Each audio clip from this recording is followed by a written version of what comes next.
Hello everyone, আসসালামু আলাইকুম। তো এই তো আমরা চলে আসলাম অবাক চাইন রেস্টুরেন্টে। তো এটার লোকেশনটা হচ্ছে অরঙ্গবাদ টাওয়ার স্ট্যান্ড, একদম মেন রোডের পাশে। তো আপনারা চাইলেও আসতে পারেন। এখানে অবাক মামার চাটা হচ্ছে অনেক বিখ্যাত। তো এই তো আমরা সবাই এসে সুন্দর করে বসে পড়লাম। তো এখানে রামিসার আব্বু এসে খাবারটা অর্ডার করে ফেললো। তো সে খাবে হচ্ছে মুরগির চাপ, আর আমি খাবো হচ্ছে শর্মা। তো রামিসার আব্বু বেসিক্যালি চাপটা খেতে পছন্দ করে, কিন্তু আমার কাছে ভাই চাপটা এতটা ভালো লাগে না। তো রামিসার আব্বু বলছে একটু ট্রাই করে দেখো, তো আমি বলছি না, আমি শর্মাই খাবো।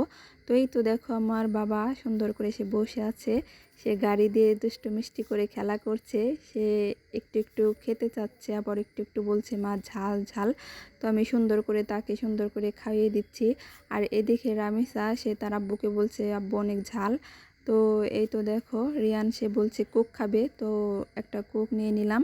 তো আমার ছেলেটা কিন্তু সত্যি অনেক কোক খেতে পছন্দ করে। তো আর এই যে দেখো এখানে কিন্তু শর্মাটাও এসে পড়েছে। শর্মাটা কিন্তু আমার কাছে অনেক ভালো লাগে, আমি শর্মা খেতে অনেক ভালোবাসি। তো এই তো আমরা সুন্দর করে খাবারগুলো খেয়ে নিলাম আস্তে আস্তে করে।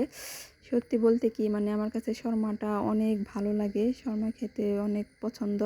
তো এই তো দেখো লাস্টে আমরা এগুলো খেয়ে দিয়ে এই যে দেখো আমরা অবাক মামার অবাক করা চা অর্ডার করে ফেললাম। তো এখানে এসে যদি চাটাই না খাই তো কিভাবে হবে। তো এই তো দেখো আমরা সুন্দর করে চা খাচ্ছি, এটা কিন্তু মালাইকারি চা। তোমরা এসে খেয়ে দেখবে তো কেমন হয়েছে। আর এই তো দেখো আমরা একটু একটু করে চা খাচ্ছি।